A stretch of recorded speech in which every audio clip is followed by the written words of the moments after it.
Armas y equipamiento de un legionario romano. Las legiones romanas, como cualquier otro cuerpo militar, ha sufrido a lo largo de su historia muchas transformaciones, tanto de su equipamiento básico de combate como de las tácticas empleadas en las sucesivas intervenciones contra los enemigos de Roma. A su vez, las armas en general no eran excepcionalmente mejores que las de sus enemigos. De hecho, Roma toma para sí las armas de sus enemigos y en muchos casos las adopta pasando a formar parte de su equipamiento. Lo que sí marcaba la diferencia entre el ejército de Roma y el de sus enemigos era la disciplina y el orden de sus legiones. En muchos casos, las fuerzas de sus enemigos atacaban sin orden ni concierto y eran vulnerables al no existir mandos y órdenes claras. No era siempre, pero sí en muchos casos. Las primeras armas del legionario romano eran básicamente las mismas que las de la época imperial y que las de los últimos días del imperio. Es decir, estamos hablando de una espada, espata, lanza, asta y jabalina, pilum. Además de ello, dependiendo de la época, solían acompañarse de un escudo, scutum y un casco. Pero vayamos analizando una por una todas las armas que recogen las distintas fuentes escritas sobre el equipamiento de los legionarios. La espada. Dentro de esta arma es preciso separar dos modelos. De un lado tenemos la espada corta o gladius, que fue muy utilizada en la época de la Roma republicana y en la imperial, y se caracterizaba por su tamaño, apenas 40-60 centímetros, y doble filo con empuñadura de diversos materiales, generalmente madera, hueso o marfil. Sus ventajas eran evidentes, permitían el combate cuerpo a cuerpo, la manejabilidad, dado su escaso peso, y su poder de penetración. Las estocadas infligidas por el gladius, si bien no eran mortales, en su mayoría conseguían abrir grandes heridas en el cuerpo del enemigo, de las que emanaba abundante sangre hasta morir desangrado. Una de las más utilizadas era el gladius hispaniensis.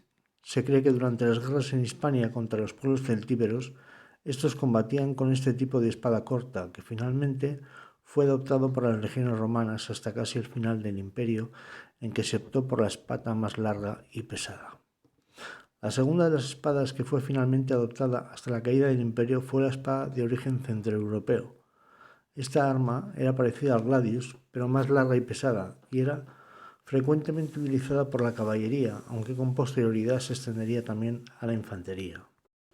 La espada llegaba a medir hasta 1 metro de larga, era más pesada que el gladius y sus golpes eran mortales, si bien su manejabilidad presentaba más problemas que el gladius. Sea como fuere, acabó imponiéndose y las últimas legiones la adoptaron en su equipo básico. El pugio es otra de las contribuciones de los pueblos celtíberos de Hispania a la Roma imperial. Se cree que el pugio fue adoptado por las legiones siguiendo su origen hispano. Básicamente se trata de un puñal de aproximadamente 24 centímetros de hoja por 6 centímetros de ancho. Su acometida a corta distancia era mortal y su poder de penetración infalible, ya que permitía perforar sin problema la cota de malla.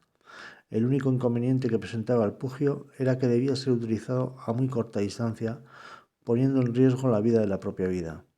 Estuvo en uso hasta el primer siglo de nuestra era y se cree que pudo ser el arma que acabó con Julio César.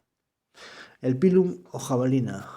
Esta arma fue utilizada sobre todo en la época republicana, al principio de ir conformándose las primeras legiones. El pilum era una jabalina delgada de aproximadamente 2 metros de largo y con un peso de 2 kilogramos. Estaba compuesta de dos partes, una de madera por la que se sostenía por el lanzador y otra metálica con punta, lo que permitía ser lanzada a gran distancia.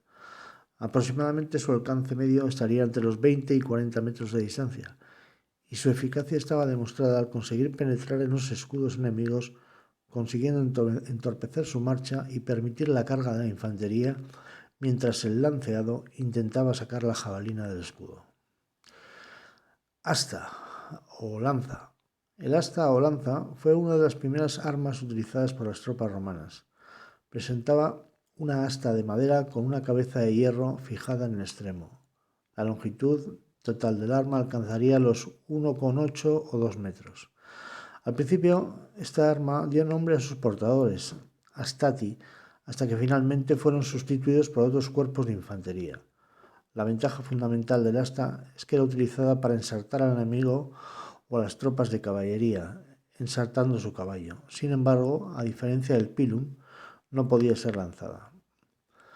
Plumbatae o martio barbuli, dardos.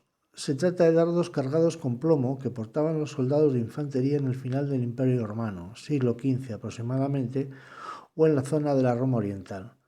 Se trata de algo parecido a puntas de flecha con algo de mástil para ser utilizado como arma arrojadiza y conseguir herir al enemigo antes de entrar en combate. La coraza o armadura. Además de las armas de ataque, las legiones se pertrechaban también con distintos medios defensivos para impedir ser heridos o muertos en combate. La coraza acompañó a las fuerzas más cercanas al emperador y también a los legionarios de a pie, y fue cambiando según los tiempos. Lorica tórax, de diseño muy espectacular, representaba un torso muy musculado, escultural. Era utilizada por el propio emperador y los generales. La lorica amata, cota de malla, estaba confeccionada de pequeños anillos metálicos entrelazados entre sí y protegía el torso del portador. En algunas variantes la cota llegaba hasta debajo de la cintura, hasta los muslos.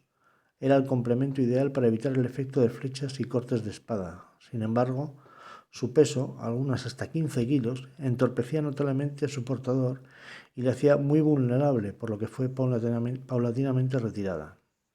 La lorica segmentata es la más extendida entre las legiones romanas y más conocida por el público actual en general, cuando hablamos del uniforme de las legiones.